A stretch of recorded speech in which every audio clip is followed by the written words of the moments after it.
2026-এ পশ্চিমবঙ্গে বিধানসভা নির্বাচন, কিন্তু তার বছর আগে থেকেই যেন উঠে পড়ে লেগেছে কেন্দ্রীয় তদন্তকারী সংস্থা ইডি।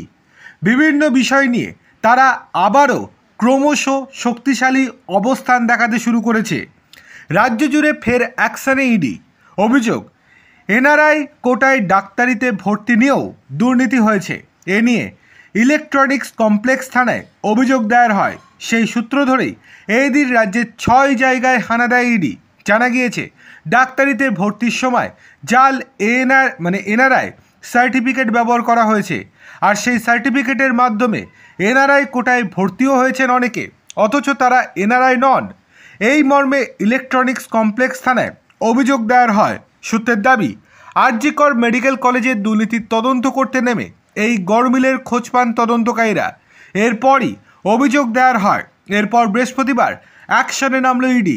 এই দিন কলকাতা, কাকদ্বীপ, উত্তর 24 পরগনার একাধিক এলাকাসহ মোট 6টি জায়গায় হানা দিয়েছে ইডি। ঘিরে রেখেছে কেন্দ্রীয় বাহিনী, চলছে তল্লাশি। তবে যাদের বাড়িতে তল্লাশি চলছে তারা কিভাবে এই দুর্নীতির সঙ্গে যুক্ত তা এখনও স্পষ্ট নয়।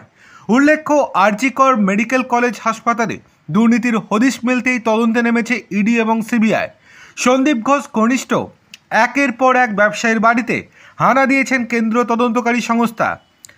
এর মধ্যে 2 ভেন্ডার সুমন হাজরা এবং বিপ্লব সিংকে গ্রেপ্তারও করেছে সিবিআই। সেই তদন্তে নেমেই ডাক্তারি ভর্তির ক্ষেত্রেও দুর্নীতির হদিশ পেয়েছেন তদন্তকারীরা।